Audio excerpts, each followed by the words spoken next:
Hi there, Sandra here. Today I'm doing a video on text within shortcuts a lot. A lot of people are confused as to how this works. Now, shortcuts lot automatically imports all the fonts which are on your computer. Now, if they don't appear, it is because you have installed them maybe while shortcuts lot was already open, and then they're around in the background but they're not actually put in. So you would come down to the text button here and you just go to this button here, which is reload fonts. And if you do that, all the new fonts that you've put on your computer since the last time installed them, it will put those in. At the moment I've got Better Together selected, which is a script font. If you want to add it to favorites, click on the heart there and that will add it to your favorite fonts. All the other tools we have here are pretty standard in text tools. We have the size, the width, the tracking, the leading, a vertical offset, and you can rotate it. And if you do that, you can either skew it or you can rotate it by degree. It's up to you. So there are things that you can do just within the text box itself. I'm going to type hello for a start. Make this a bit bigger. Now I could, if I wanted to, increase the size of the font. There we go. Or I can just pull it out like that and make it easy to see. Demonstration purposes, I'm going to make it much bigger than I need it. Now at the moment you can see all these letters that are overlapping. Now those will cut out exactly as you see it. So where it overlaps, it will cut that bit out. Obviously you're not going to want that to happen. So you're going to need to union path the text itself. However, at the moment, I don't particularly want to do that. One of the functions that is really handy in the text selection, which is at the top here, come to text, split all. And then when I do that, you can see the H is a separate letter, try and select that, the O is a separate letter, etc. And I can move them. Now, if I wanted to cut this out as all one piece, I would want to move that H and select that and just use my arrow keys just to get it to overlap the E a little bit. So if I then combine all that, that's going to be one piece cut out. I haven't got it selected, that doesn't help. Excuse me if I'm half asleep this morning. We did not have a good day yesterday. I was part way through doing this video and I had an urgent shout from my husband and I heard it downstairs, only to find that the downstairs bathroom was, to put it politely, flooded. Yeah, not a great day yesterday. Oh dear. And then for once, most unusual, we actually went out last night. We went to a drone display and got back relatively late, so I didn't get to bed till quite late. And I feel like my eyelids are weighted down with lead weights. Okay, so we've now got this union path. It is one piece. Now, at this size, this looks great. However, if I was to put it down, maybe like that, so that's 4 by just under 3 centimeters. If I go to the view and then go to actual size, we can see what I've got. Now, okay, this isn't too bad. I could cut that, but sometimes you might want it a bit smaller and maybe you can't actually physically cut it. If you were to put it like this, you might be able to do it, but it might be a bit problematic. Okay. Depending on your font, some fonts have got very, very thin lines combined with thick lines, and some have just got very thin lines or very thick lines. And when you just resize a text for cutting purposes, you may not like the result that you get. And you may think, well, actually, I want to make these lines a bit bigger. Okay, you want to make the outlines a bit thicker. So there are several ways you can do it. I'll show you a couple of them. Now the first one is to make this extremely big and then go to path and go to offset path. Now remember, offset path deletes the original path and puts in another path. So if I put on a 0.2 centimeters, a 2mm path offset on here and click on OK, I get that. Now, as a large text, that probably works, but if I'm to put it down so it's really, really small, I'm not altogether sure. Let's just move it over here again. I'm not altogether sure that if it's really small, I'm going to be happy with it. Okay, you might or you might not, but it has increased the entire path. Now, what you might decide you want to do instead is to break this apart, select the outer path, okay, and you can hide that. And with all these, you can put another offset on, so you can group them. They're not going to go anywhere different.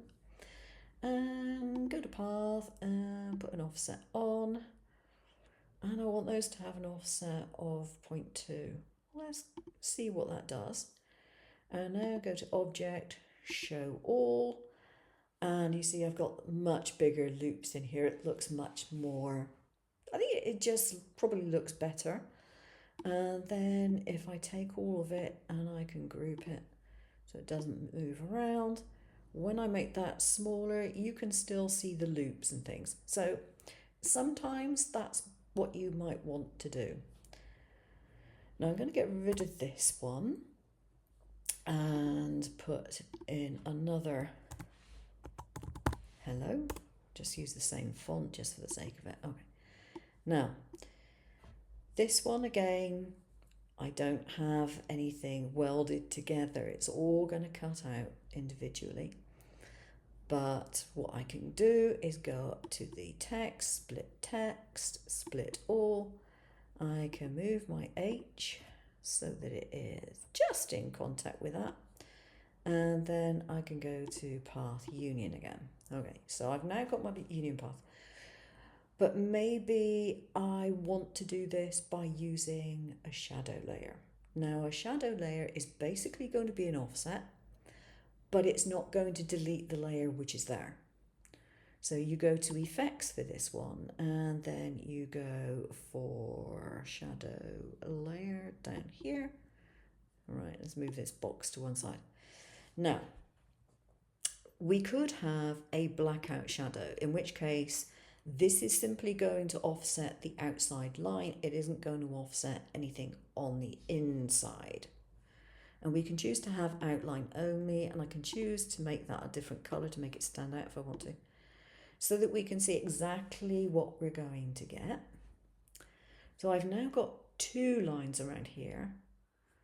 Okay, so I can say, well, actually I quite like that version of it, and I just want to take out some different parts. In this particular case, using that option isn't going to work because you're not going to get the shapes of the letters here. In some cases it won't make too much difference, like with the H, very little difference. With the E, very little difference. But with these two, because they're close together, that doesn't really work too well. So I'm going to undo that. Going to go to the effects and the shadow layer. Move this aside. And this time I'm not going to do a blackout shadow, and I'm going to make it so that it's 0.1, for example. Now you don't get a preview with this, not really. So you can just click on OK, and there you can see the effect that you're going to get. But you can, of course, just remove that shadow if you wish. So you've got the original here, and then you've got the shadow version here. So you can see on here, you've got a smaller hole on the E, you've got a smaller hole on the L's, and a smaller hole on the O. So it depends on what effect you want as to which version you use. Now the other thing is, if I take that and I make it a lot smaller, again, you have to be aware of the size that you're cutting, because that size may not be great.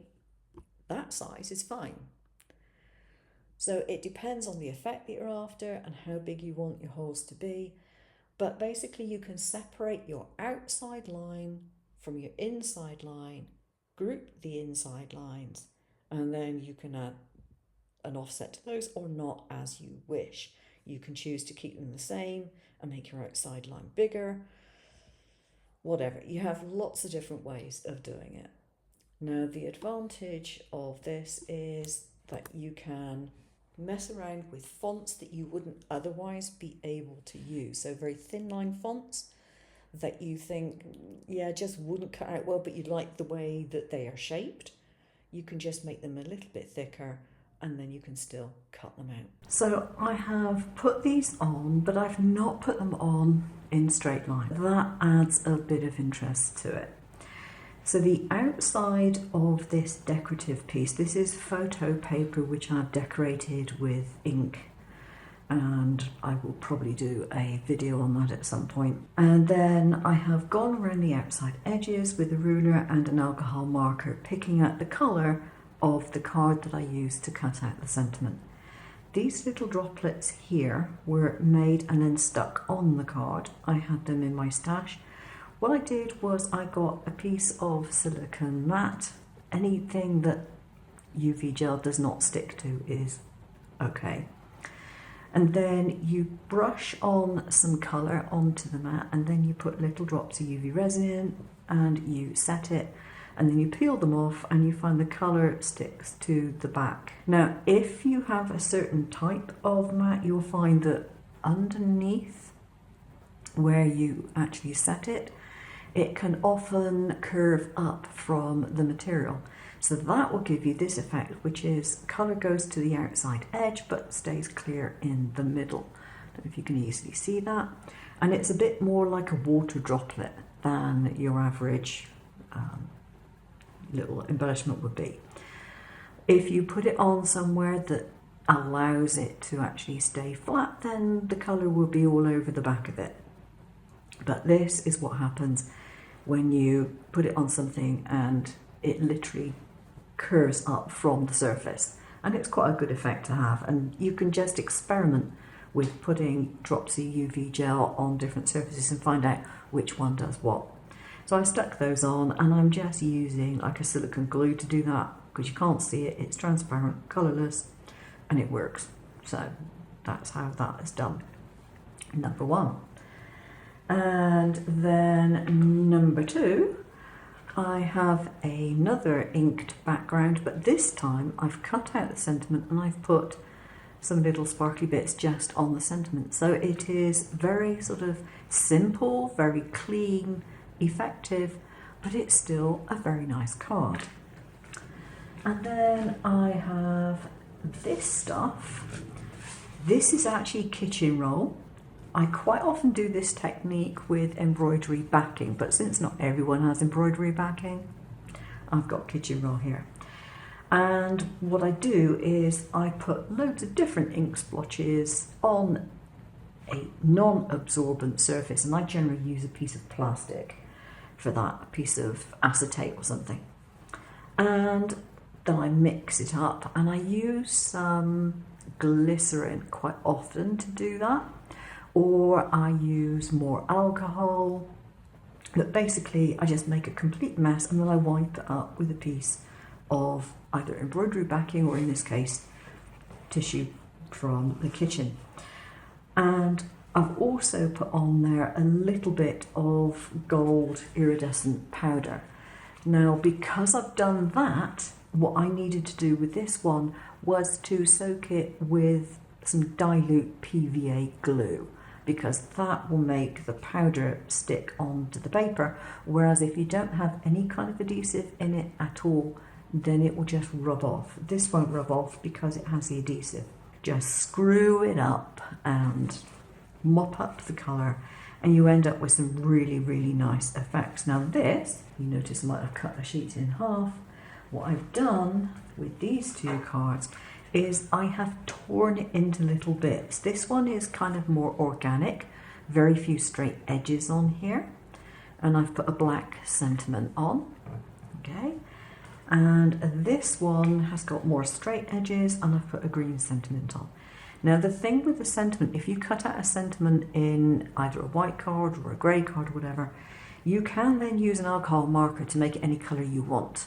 Just use the chubby end because it's the easiest end to do it with. And that means you can cut out lots of different sentiments in whatever size and shape you like, but you don't have to think about the colours that you're going to put them on because you can colour it afterwards. You know, if you've got alcohol markers, if you're anything like me, you very rarely use the chubby end of it, but that's a good use for it. So there we have 4 different cards from basically the same technique.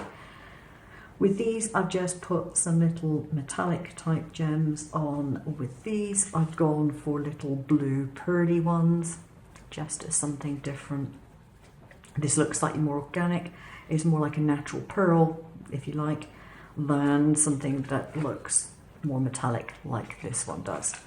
So the whole exercise is really just have fun. Play with your software, play with your machine, and then play with techniques. That's it. Thanks for watching. I'll see you again soon.